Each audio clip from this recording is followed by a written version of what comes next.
അപ്പോൾ ഇതെല്ലാം കഴിഞ്ഞ് കുറേ വർഷങ്ങൾ കഴിഞ്ഞ് ദൂരദർശന് വേണ്ടിയിട്ട് ഡോക്യുമെൻ്ററികൾ ചെയ്യുന്ന രവീന്ദ്രൻ മാഷിനെ കുറിച്ചൊക്കെ ചെയ്ത് കഴിഞ്ഞ് ജോൺസൺ മാസ്റ്ററെ ഇൻ്റർവ്യൂ ചെയ്യണമെന്നുള്ള ആഗ്രഹത്തിൽ ചെന്നൈയിലേക്ക് പോയി. അപ്പോൾ ജോൺസൺ മാസ്റ്ററുടെ അടുത്ത സുഹൃത്തായിരുന്നു ഈ NJ നായർ, ഹിന്ദുവിൻ്റെ സീനിയർ കറസ്പോണ്ടൻ്റായിരുന്ന NJ നായർ. അപ്പോൾ NJ നായർ വിളിച്ചിട്ട് ഇങ്ങനെ യേശുദാസ് എന്ന് പറഞ്ഞ സുഹൃത്ത് വരും, അങ്ങനെയാണ് അപ്പോയിൻമെൻറ്റ്. അപ്പോൾ ആ സമയത്ത് അദ്ദേഹം മദ്യപാനമൊക്കെ നിർത്തി വീട്ടിൽ വിശ്രമിക്കുന്ന ഒരു അവസ്ഥയിലായിരുന്നു. അങ്ങനെ ഞാനും അനിൽ ദിവാകർ എന്ന് പറയുന്ന ഫോട്ടോഗ്രാഫറുമായിട്ടാണ്, വീഡിയോഗ്രാഫറുമായിട്ടാണ് ചെന്നൈയിലെത്തുന്നത്. അപ്പോൾ ചെന്നൈയിൽ അദ്ദേഹത്തിൻ്റെ വീട്ടിൽ ചെന്നു, അങ്ങനെ കണ്ടു. മുകളിലത്തെ മുറിയിലിരുന്ന് അദ്ദേഹത്തിൻ്റെ നമ്മൾ ഇൻ്റർവ്യൂ ചെയ്തു.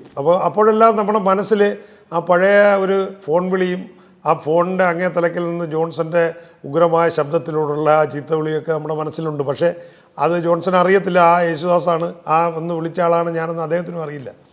അപ്പോൾ അങ്ങനെ ഞങ്ങൾ സംസാരിച്ചു. ഇണയെ തേടി എന്ന സിനിമയുടെ സംഗീത സംവിധാനം ചെയ്ത കഥ പറഞ്ഞു, അങ്ങനെ സിനിമയുടെ റീറെക്കോർഡിങ്ങിനെ കുറിച്ച് പറഞ്ഞു.